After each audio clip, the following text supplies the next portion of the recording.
All right, what do you want to work on? Round 2. Shoulders, right? Yep, shoulders. Let's see equal torture. So we'll do some. There's some kettlebell exercises that I really like for shoulders, shoulder stability, shoulder strength. Cool. Okay, so kettlebell armbar.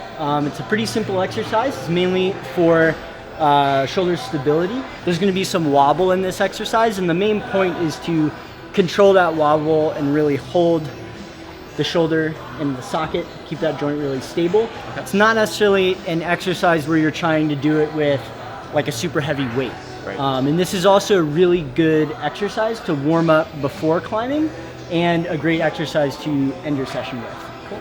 We'll start with a lightweight. Why don't you grab that guy, yep. And we're gonna sit down right here. I'll kind of explain it at first, and then I'll show you, and then we'll go, and then I'll have you do it. Perfect. Cool. What's gonna happen is you're going to, if it's a heavier kettlebell, you wanna make sure not to smash yourself with it at first. Yep.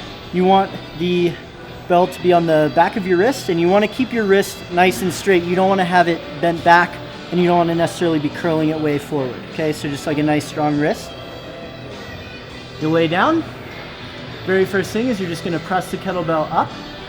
And when we're in this position, we want to make sure that our lat, our big back muscle here, is engaged, and that we're holding our shoulder really stable and we're not shrugging up. We really don't want this position. We want to keep the shoulder down. And at first, this can be the position. This is kind of the first part in the progression, just holding the weight here and being very stable.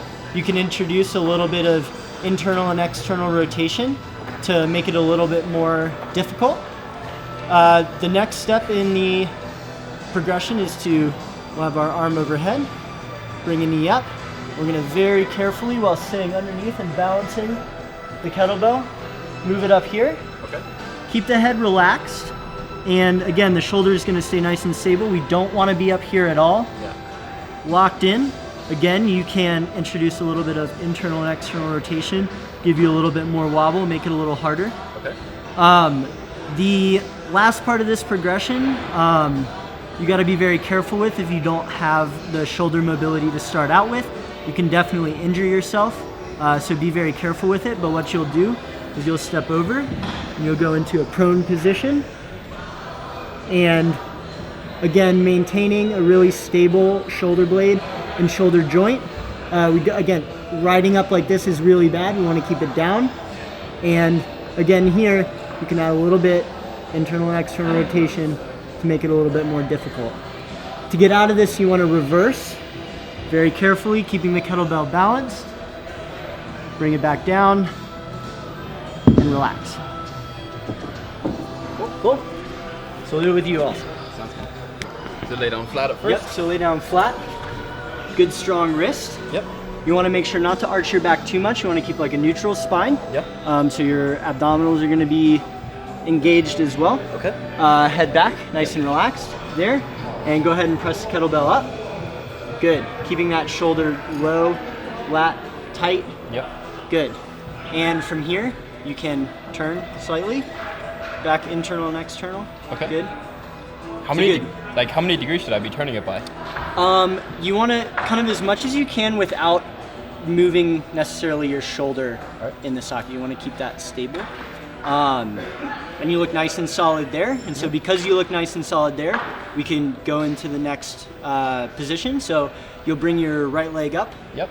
90 degrees. Left arm overhead. Like so? Yep. And very carefully, you'll kind of drive with your foot. Yep. And turn onto your side while balancing the kettlebell above your shoulder. Like Good. So? Like so. Relax your head on your arm. Good. Again, keeping the shoulder locked down nice and tight. I can see it's a little bit, yeah, there you go. And add a little turn in there.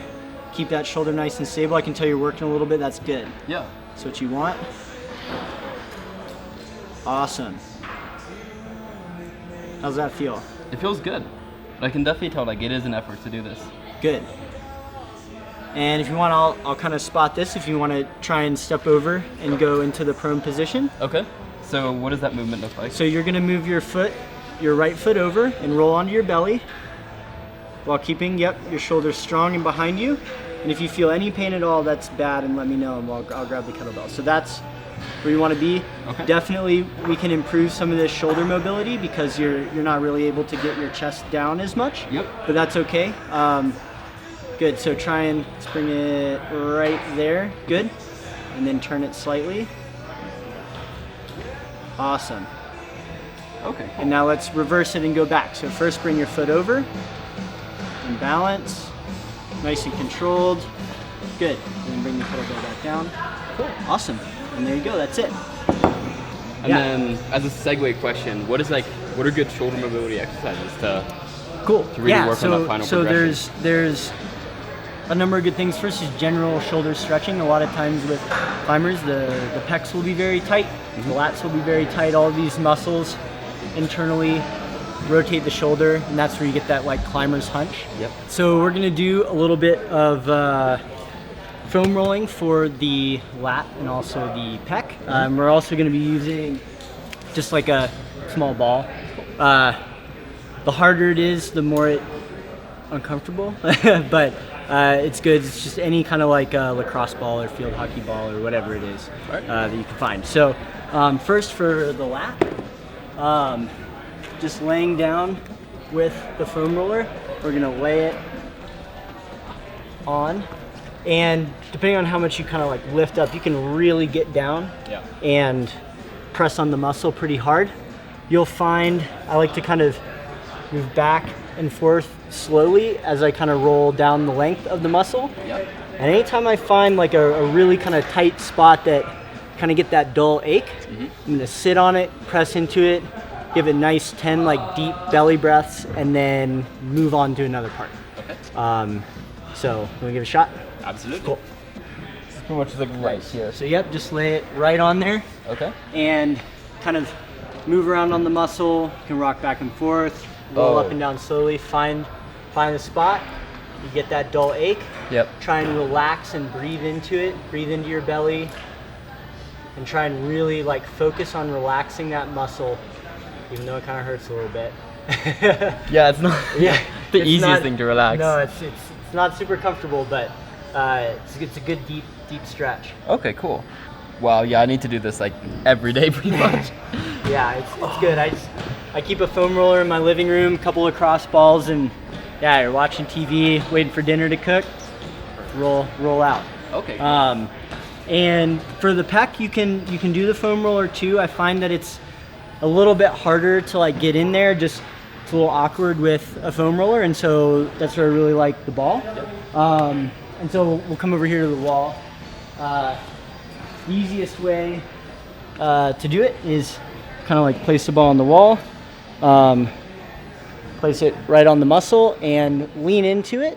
And again, just like with the foam roll on the lat, move around that muscle, up and down, side to side. Find those points where muscle feels really tight, get a little bit of that dull ache, press into it, try and relax, deep belly breaths, move on to the next spot. Okay, cool.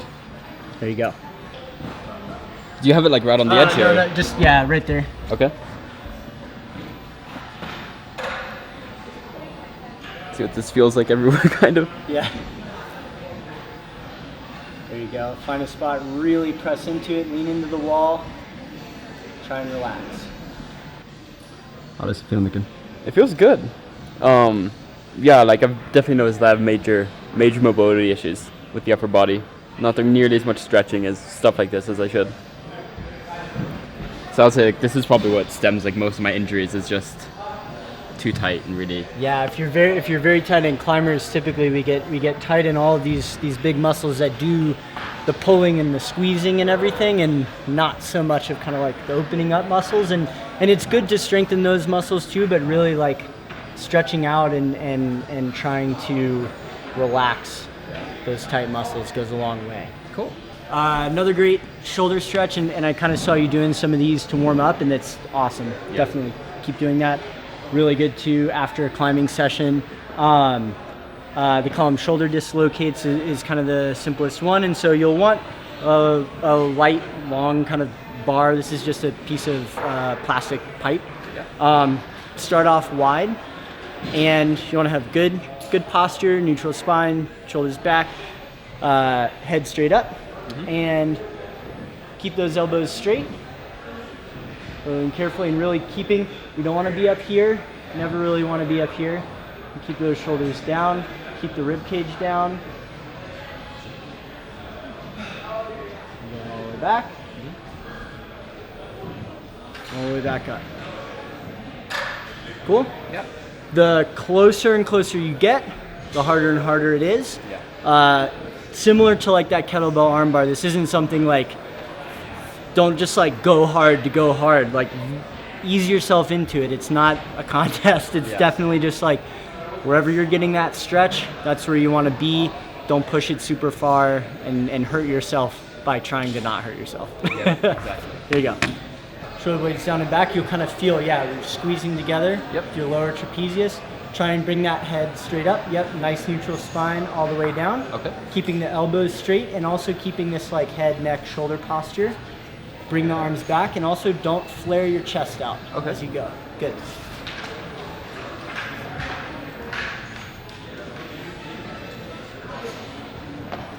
Good. Just try and keep that neck from creeping forward. Oh, yeah. It's hard to do. It's definitely hard to do. Really focus. Awesome. Okay. And how the Head head? up. Look up.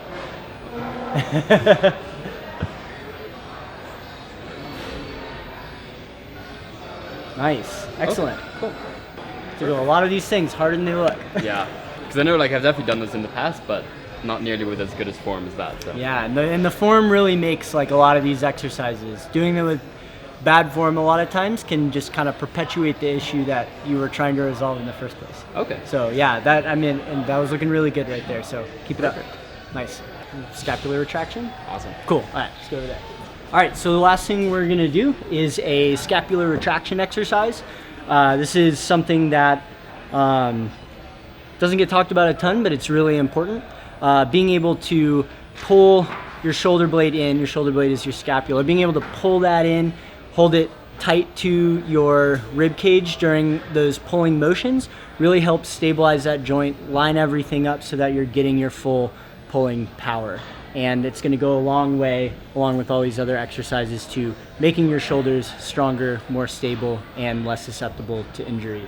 So you can do this on a pull-up bar, you can do this on rings. We're just gonna grab jugs on a hangboard. It's kind of the first part of the pull-up, but we're just isolating that. So what we'll do, we'll hang, sink down into it, and then go up by pulling the scapula down and back. Go down, and back up. Okay. Relax and sag down, so the scapula is up, Yep. and then retract. Like Awesome, exactly, and down. Try and also bring your head back, chest up, and really, yep, there you go, awesome. And that is scapular retraction. And you can watch his shoulder blade flare up, and then he brings it back down and in. That's fantastic. Perfect. If I'm like programming this into a session, what does that look like? Like what kind So- of reps, sets? I would do this in with your regular supplemental strength training. For the most part, start out, you're not gonna necessarily want to load a bunch of weight on and only do a few reps. Really, body weight at first is a great place to start. Doing 3 to 5 sets of around 10 to 15 reps is a good way to just kind of get your body learning that motion. It doesn't have to be super hard. A lot of it is just kind of muscular coordination, and that's a good way to start. And you can very much, progress and do more and more weight. You can do them with one arm if you get really advanced.